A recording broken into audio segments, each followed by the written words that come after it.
Would you please proceed, Minister, without interruption? Thank you. To complement the Minister for Finance's budget statement, I am announcing the estimates for 2013. This government continues to face a daunting challenge in repairing the economy and the public finances. Difficult decisions are still required.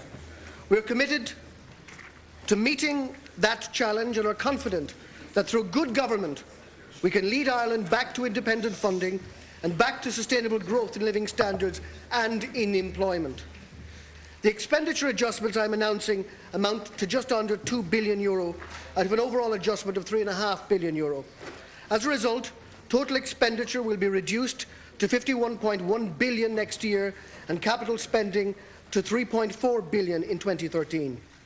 I am very conscious that adjustments of this scale of necessity affect everyone.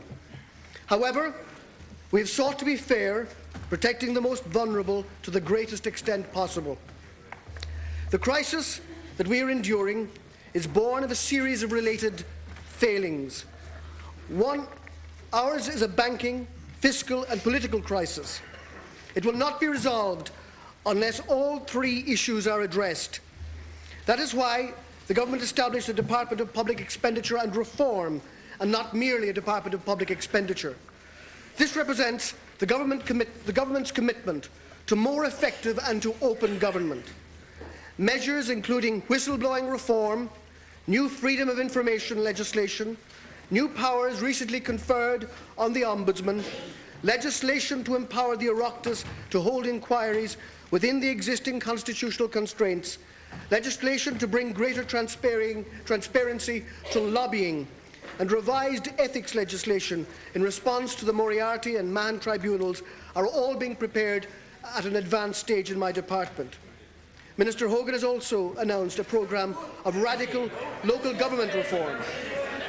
We are working too on revised budgetary procedures to enhance the role played by parliamentarians in the budgetary process.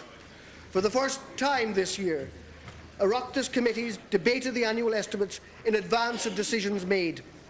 Changing budgetary processes for all Eurozone member states may make this the last December budget for this country. Oireachtas committees are also scrutinising legislation in advance of finalisation by government and feeding constructively into the decision-making process. I intend to bring proposals to government shortly for Ireland to participate in the Global Opal Government Partnership, reinforcing our commitment to progress in this area.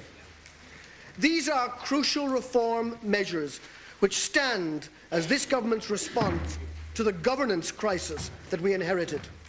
I believe they will not only help bolster confidence in our political system, but will help to enhance openness and transparency around policy formation in this state. Today, though, is primarily about our fiscal crisis.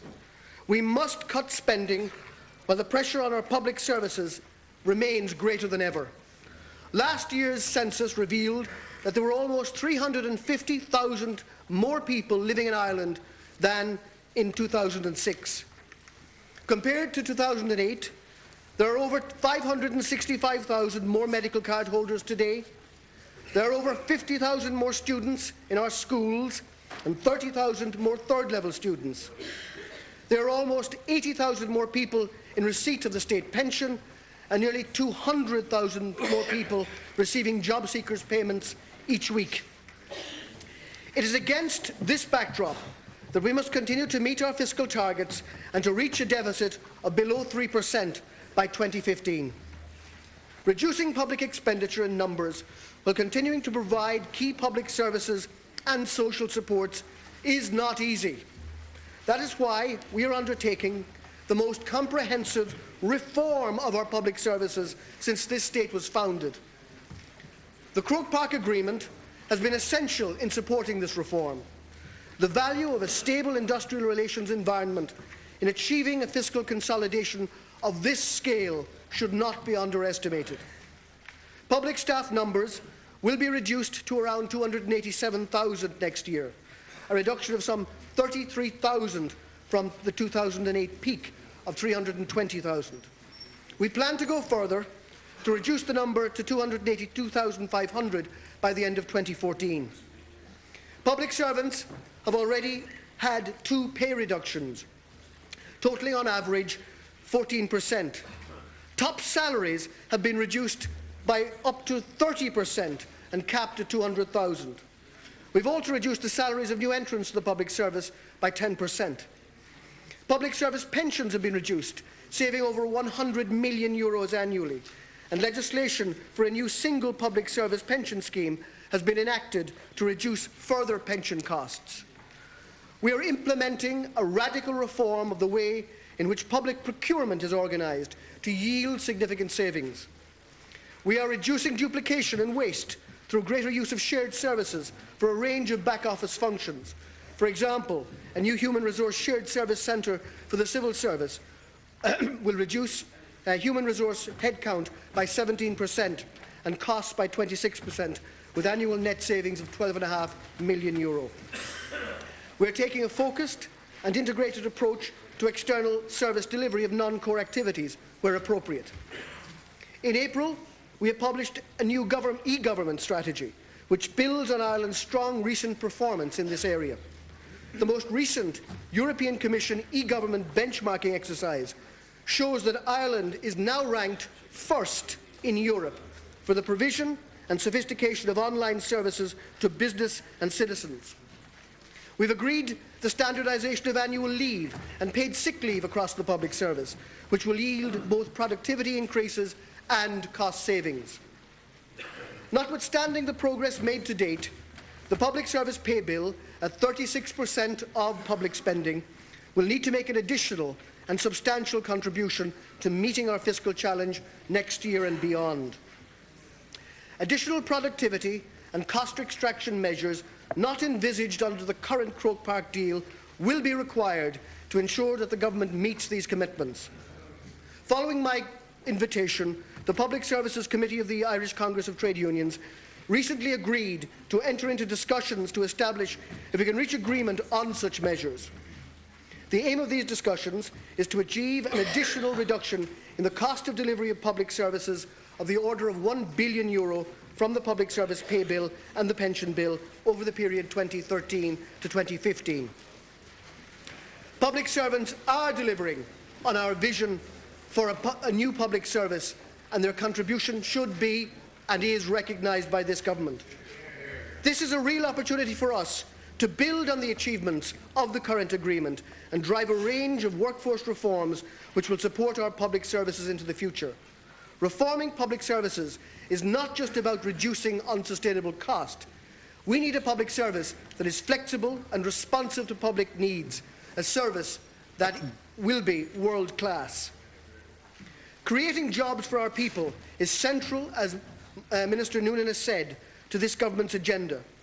And Minister Noonan has outlined a series of tax measures to build on the jobs budget and the action plan for jobs that the government announced last year.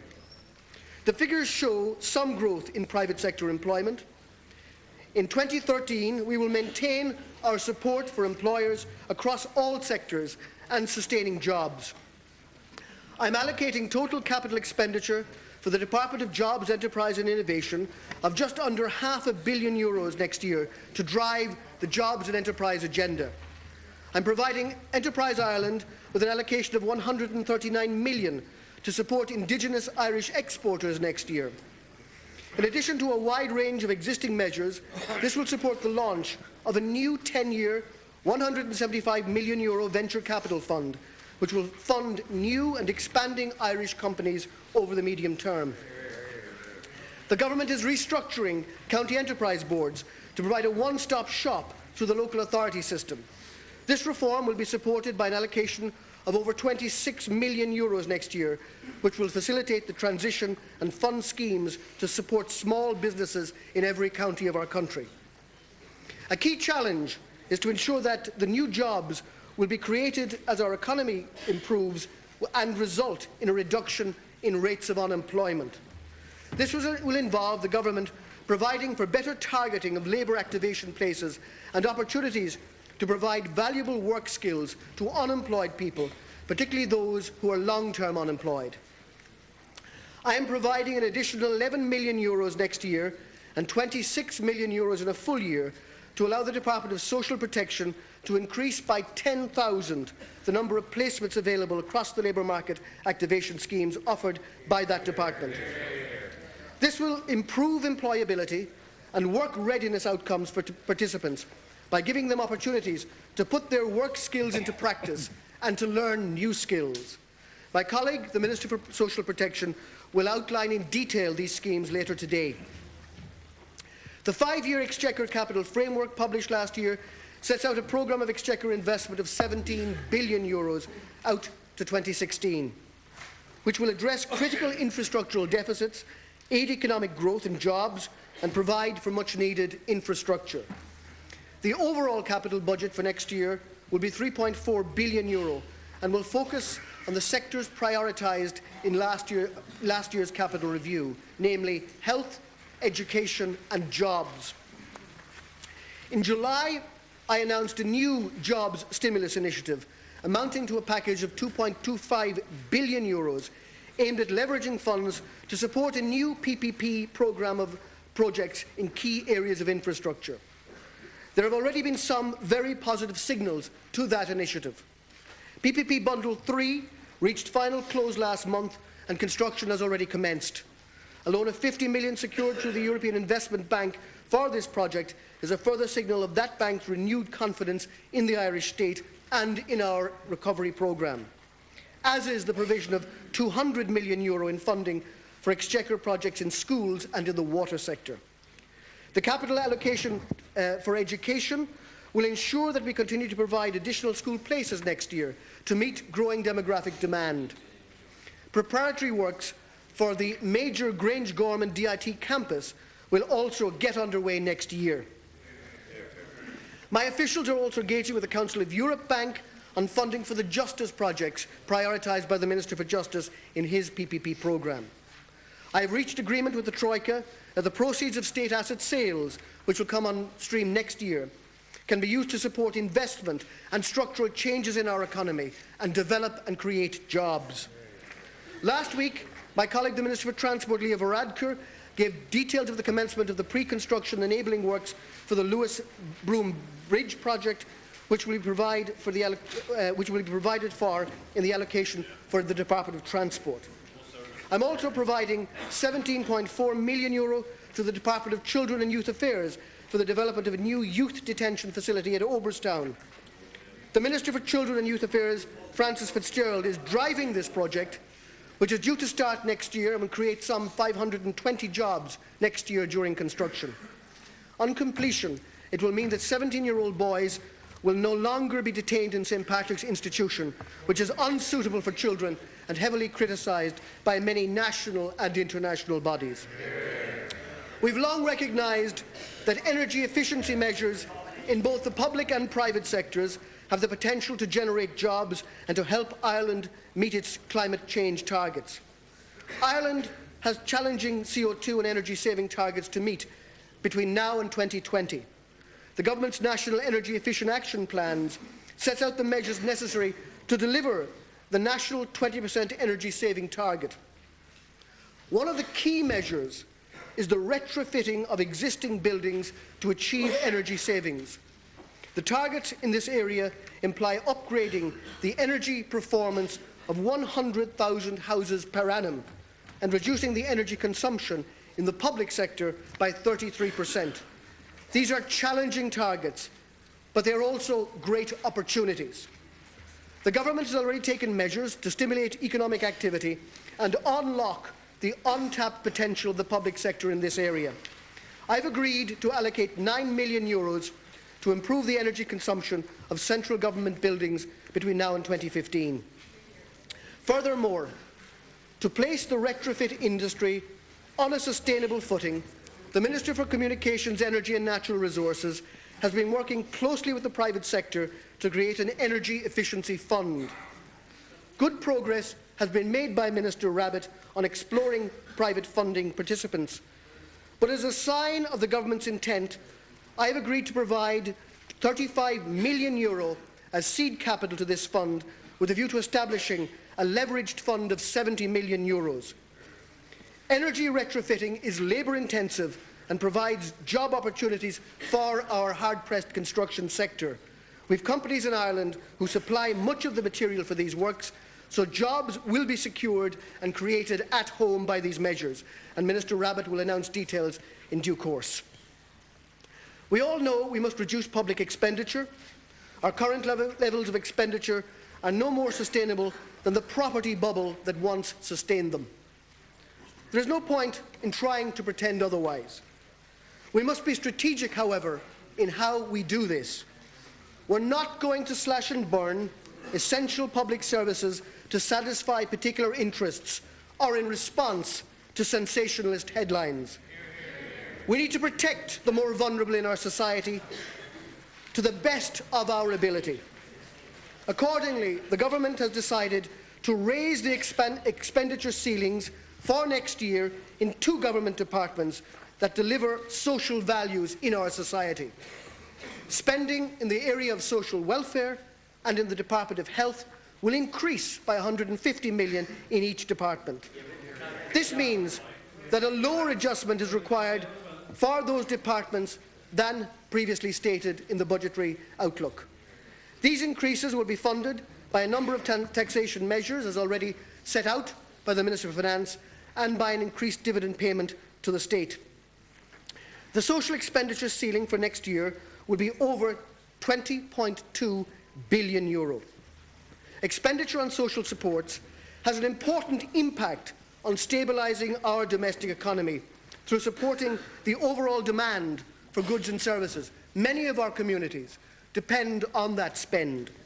In this context, we concluded that reducing the primary weekly rates of social welfare payments would have a detrimental impact on domestic consumption and should not happen. Accordingly, I can confirm that we are once again not reducing any primary social welfare rate payment next week. This means... Thank you. This means that all pensioners, all those under 66, such as people on disabilities and job seekers, will have their weekly primary payments fully maintained. In addition, there will be no change to either the rate or the duration of weekly fuel allowances where they're payable. Nevertheless, the pressures on our social welfare budget are considerable. It is by far the biggest component of our current expenditure. For example, pensions will cost around 200 million more next year than this, and unemployment, while stabilised, has not reduced to the extent we envisaged last year. Even with the increase in the social protection budget that I've announced, measures must be taken to reduce costs. We will reduce the duration of job seekers' benefit by 3 months. This will save 33 million next year and 82 million in a full year. The household benefit package comprises electricity allowance, telephone allowance and free TV licence schemes. Given the universal element of the household benefit package, we've decided to reduce the supports available to the telephone allowance scheme to achieve savings of 61 million next year. We've also decided to introduce changes to the electricity allowance to achieve savings of 20 million next year. We will reduce... Would you please allow the Minister? I think deputies should know that similar changes last year did not impact on any recipient. We got better deals. We got better deals from the providers. We will reduce the child benefit rate by €10 per month. This measure will save 136 million next year. We are conscious of the impact that this will have on many households. Therefore, we are providing for additional supports that are specifically targeted on low-income households. These include €14 million in funding to the Department of Children and Youth Affairs to increase the number of childcare places available to low-income workers. €2.5 million additional support to the Department of Children and Youth Affairs to further enhance targeted early childhood and education supports for children in a number of very disadvantaged areas. Full details of the specific social welfare measures are set out in the expenditure report that I've circulated, and my colleague, the Minister for Social Protection, and my colleague, the Minister for Children and Youth Affairs, will both expand on these measures later today. I'm allocating €13.6 billion to the Department of Health next year. As indicated, this includes an additional allocation of €150 million over that which was previously indicated. The demand for health services continues to grow due to demographic pressures, and we must be certain that these services continue to meet the health needs of our population. For example, by end year, it is expected that expenditure on primary care reimbursement services will account for 20% of total HSE expenditure. This growth has been driven by the cost of drugs, payments to professional service providers, and the growth in the number of medical card holders. We will take measures to contain these costs, while at the same time ensuring that medical needs are met. These measures will yield savings of €323 million next year. To maintain the growth in the cost of medical cards under the primary care reimbursement service, we are increasing the prescription charge for medical card holders. This charge is being increased from 50 cents to €1.50 per item, and the monthly cap for a family has been increased by €10 to €19.50. The increased co-payment for drugs will make funding more sustainable. The drugs payment scheme threshold is being increased from €132 to €144 per month, and that will save an additional €10 million. Professional fees for health service providers such as GPs and community pharmacists will be reduced to save €70 million. People over 70 with an income of €600 to €700 per week for a single person and €1,200 to €1,400 per week for a couple will have their medical card replaced with a GP-only card. The increased demand on overall services is being met through reform of health structures, changing the way services are delivered and securing efficiencies and pay savings. The discussions on saving through the extension of the Croke Park Agreement will be critical to meeting the funding needs of these services next year and beyond. Other measures, including efficiency and improved income collection, will yield savings of €150 million, and my colleague, the Minister for Health, will be announcing details of the health funding and saving announcements later this afternoon. The Department of Education and Skills estimate that next year will see over 20,000 additional pupils in primary and secondary schools, with a further 3,300 at third level. Gross education current expenditure will total just over €8.5 billion next year. Education and training will continue to be a priority of this government, and that's evidenced by the level of investment in this area at a time of such severe resource constraint. In particular, we will prioritise and protect, as far as practical, these programmes that deliver the best results and meet the requirements of children, parents, the disadvantaged, the unemployed and the labour force. However, we cannot exclude the education sector from making the savings that we have to make. Difficult choices, as I've outlined, have been made in health and social protection. While bearing in mind demographic pressures in the coming years, we've had to take decisions to meet the budgetary parameters in education also. We've focused on savings in those areas where expenditure can be reduced without a significant impact on core education. Therefore, we will increase the staffing schedule for fee-paying schools next year by 2 points. We're reducing the allocation to VECs by €13 million. The VECs will be able to deliver the same level of service by managing from within both their exchequer allocation next year and their own resources. The sick leave referral arrangements for teachers and SNAs will be made similar to those operating in the civil service. Changes will be made in respect of the income supports paid to new entrants to further education and training supports. The student contribution in higher education will be increased by €250 in each of the years 2013, 14 and 15. This is necessary to help maintain higher education services at a time when the exchequer is constrained. We are reducing the allocation to higher education institutions by €25 million, using their existing own resources as well as very considerable exchequer allocations. The higher education sector, Matty, will be able to maintain services next year. Further details of the education measures are set out in the expenditure report before the House and will be announced in detail by the Minister for Education and Skills later this afternoon. In addition to jobs, social protection, health and education, important measures have been taken in other areas. Savings from agriculture include changes in the disease eradication, circular cow, reps and early retirement schemes will yield 89 million. Within the justice sector, reductions in Garda overtime and various other payroll and efficiency measures will yield savings of 60 million. Quiet? The public would prefer to hear the Minister rather than listen to you shouting all the time. Would you please continue? Following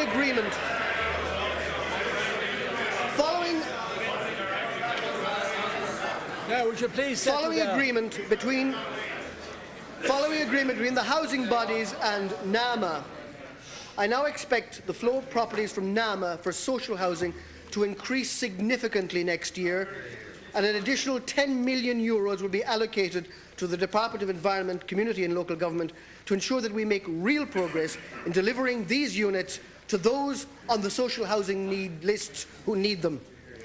A range of other expenditure measures are set out in the expenditure report. The payments that the members of these houses receive are constantly under scrutiny, and rightly so. While the revised system of expenses introduced by the last government was an improvement on what went before, the system remains unsatisfactory. The recent Public Accounts Committee report has raised a number of issues regarding who should determine Oireachtas expenses. As the PAC report acknowledges, previous efforts at an independent setting of remuneration and expenses did not resolve all issues. To that end, I have written to the Oireachtas Commission as the body responsible for these houses, seeking their views on a cross-party, all-member basis. Nonetheless, there are a number of issues that I believe require to be addressed immediately.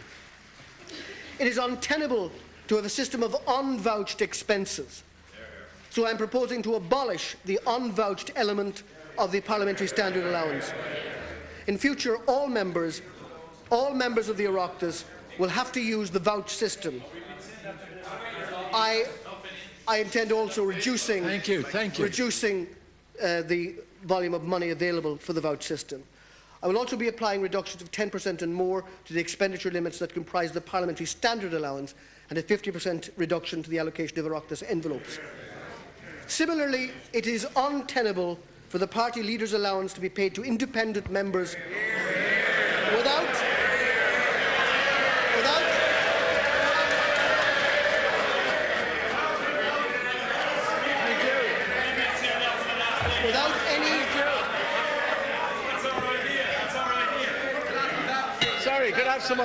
any external validation of its use. Would you please? You've been saying that for the last 18 months,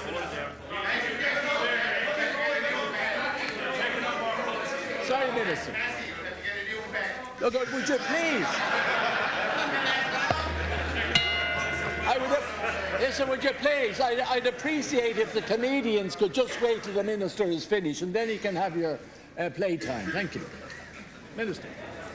I am announcing here today that I intend to amend the legislation to provide for such auditing. I'm also announcing that I intend to apply an across-the-board reduction of 10% to the party leaders' allowances. Currently, severance pay is payable to ministers and other office holders, commencing the day after that person ceases to hold ministerial or other office. This is payable for a period up to a maximum of 2 years. I don't believe that is justifiable anymore, and I now propose to introduce legislation to abolish this payment for current members of this government and for all future office holders. In total, spending adjustments designed to yield over €15 billion have been implemented during this crisis. This represents the vast bulk of the total adjustment that is now required. The scale of this adjustment should not be underestimated, nor do we underestimate the difficulties that this has caused for many of our citizens. As reliable economic commentaries from the ESRI, the European Commission and the OECD have indicated, we've sought to do so in a manner consistent with fairness. In reducing the deficit, we're endeavouring to ensure that we protect the vulnerable in our society. Those who can contribute most should and will do so. This year's general government deficit is estimated at just under €13.5 billion, or 8.2% of GDP. This, as the Minister for Finance has already indicated, is well within the 8.6% of GDP limit set by the ECOFIN Council in December 2010. We must continue and will continue to meet our fiscal targets to reach the deficit of below 3% of GDP by 2015. The next comprehensive review of expenditure will commence next year and will be central to identifying additional cost savings and future efficiencies. The Croke Park Agreement will continue to enable reforms and to extract costs from the public service. As a government, Ceann Comhairle, this is our second budget. The economy we inherited had experienced a catastrophic shock. When I took office last year, I couldn't be certain that we would, as a nation, make it through this crisis. I no longer hold that fear. What the people of Ireland has endured has been tough, almost without precedent in the developed world. That we will come through it, and we will, is a significant shared achievement for our people. In time, future generations will be proud that we as a people tackled this crisis head-on. There remains difficult challenges ahead of us, but Ireland and her people will prosper again.